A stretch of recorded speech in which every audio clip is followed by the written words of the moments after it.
নমস্কাৰ চাবেদৰ Kolkata YouTube viewer সকল প্ৰিয় দৰ্শকসকল আজি আমি এই ভিডিঅ'টোৰে আলোচনা কৰিম যি 2024 চনত হৈ যোৱা পিজিটি টেটৰ কেৱল পিজিটিৰ যিকেইটা পোষ্ট আছিলে পোষ্টৰ কাট অফ কোনটো ছাবজেক্টত কিমান গৈছে এই বিষয়ে আলোচনা কৰিম চ' নাম্বাৰ 1 দি আছে একাউণ্টেঞ্চিত ইউআৰৰ কাট অফ গৈছে 85.25 তেনেকৈ এছচিৰ গৈছে 79.25 এছটি প্লেন নাই এছটি হিলছৰ গৈছে only 17.75 আৰু ওবিসি গৈছে 80.75 সো এনেকে এডভান্স এছএমএছত চাও এডভান্স এছএমএছত কিমান কাট অফ গৈছে ইয়াত এডভান্স এছএমএছত কাট অফ গৈছে 65 তাৰ পিছত গৈছে এছটি 53 ঠিক তেনেকে এছটি হিলছৰ 47.75 তাৰ পিছত এছটি প্লেনছৰ এইটো আৰু এছটি হিলছৰ 21.50 তাৰ পিছত ওবিসি 60.75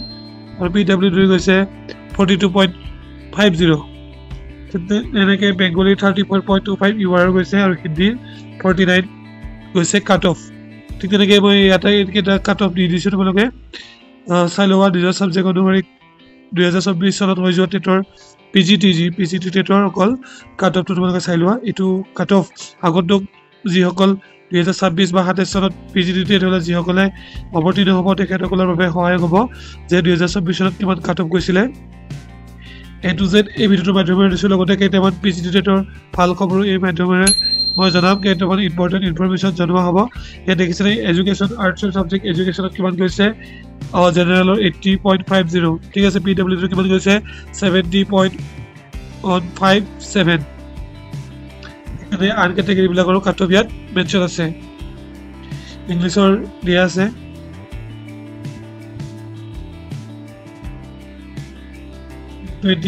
TCR মানে আছে টেট কাম recruitment 2024 paper 2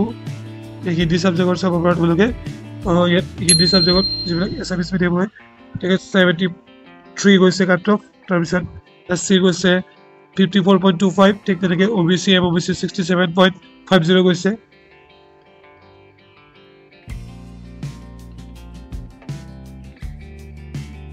Negative subject mathematics or 85.75 গৈছে your cut off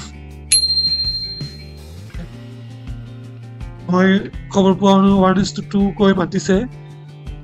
ডকুমেন্ট ভেৰিফিকেশনৰ কাৰণে এখিনি কাট অফ আপোনালোকৰ এডমিট কাৰ্ডত ডকুমেন্ট ভেৰিফিকেশনৰ কথা কিনি উল্লেখ আছে কোড হ'ব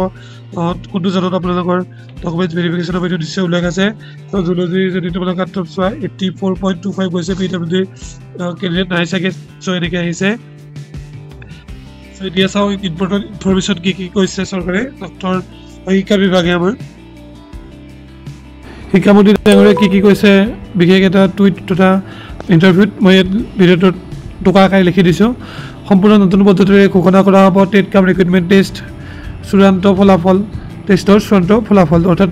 ফাইনেল মেৰিট লিষ্টৰ যি ঘোষণা কৰা হ'ব এটো সম্পূৰ্ণ কি হ'ব নতুন মেথডেৰে তোমালোকৰ ৰিজাল্ট দিব পিজিটিৰ তাৰপিছত এক নম্বৰতে ইয়াত কি কৈছে তেখেতে শিক্ষা বিভাগে চূড়ান্ত ফলাফল ঘোষণাৰ পূৰ্বে সম্পন্ন হ'ব ডকুমেন্ট ভেৰিফিকেশন প্ৰক্ৰিয়া তাৰপিছত কৈছে প্ৰথম পৰ্যায়ত সম্পন্ন হ'ব স্নাতকোত্তৰ শিক্ষকৰ পদৰ বাছনি অৰ্থাৎ পিজিটি পোষ্টৰ ফাৰ্ষ্ট শিক্ষকৰ পদৰ বাছনি প্ৰক্ৰিয়া সম্পন্ন হ'ব তাৰপিছতে আপোনালোকৰ জিটি পোষ্টৰ ওলাব তাৰপিছত কৈছে এটা পদৰ বাবে কেৱল এজন প্ৰাৰ্থীয়ে লাভ কৰিব বাছনি এটা পদত এজনকৈ প্ৰাৰ্থীয়ে পাব ডকুমেন্ট ভেৰিফিকেশন যদিও বেছিকৈ মাতিছে কিন্তু ফাইনেল মেৰিট লিষ্ট এজনকৈহে পাব তাৰপিছত কৈছে আজিৰ পৰা নিৰ্দিষ্ট ৱেবছাইটত উপলব্ধ হ'ব টিআৰটি যিদিনাখন ইণ্টাৰভিউ লৈছিলে সেইদিনা কৈছে টেট কাম ৰিক্ৰুটমেন্ট টেষ্টৰ কথা সো ইতিমধ্যে উপলব্ধ হৈ গৈছে আপোনালোকৰ নম্বৰ তাৰপিছত ইয়াৰ পাছতে মাধ্যমিক পৰ্যায়ত কি হ'ব তোমালোকৰ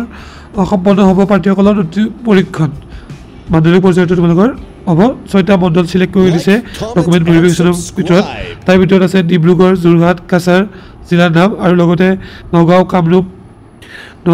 কামৰূপ বঙাইগাঁও আদিটো ডকুমেন্ট ভেৰিফিকেশন হ'ব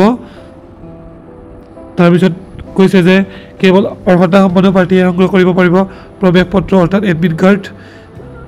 যিসকল কোৱালিফাইড হৈছে তেখেতসকলে এডমিট কাৰ্ড পাব সকলো ধৰণৰ ইনফৰমেশন তোমালোকে এই ৱেবছাইটত পাই যাবা 19 জানুৱাৰীত সম্পন্ন লিখিত পৰীক্ষাৰ নম্বৰ তালিকা পাব এই ৱেবছাইটত অৰ্থাৎ লিখিত পৰীক্ষাত কিমান স্কোৰ পাইছিলা এইটো ইতিমধ্যে তোমালোকে গম পাইছা ইয়াৰ লগতে কৈছে স্নাতকোত্তৰ শিক্ষকৰ মুঠ কিমান পদ আছিলে 2024 চনৰ 1488টা 1487টা আৰু যি আমাৰ জিটি আছে কিমান আছে 8230টা পদ আছে এইটো সব জিটি যেতিয়া ফাইনেল মেৰিট লিষ্ট ওলাব মই ভিডিঅ' কৰি তোমালোকক জনাই দিম ডকুমেণ্ট ভেৰিফিকেশ্যন লিষ্ট ওলাব মই তোমালোকক ভিডিঅ' কৰি জনাই দিম চেনেলটো ছাবস্ক্ৰাইব কৰি থবা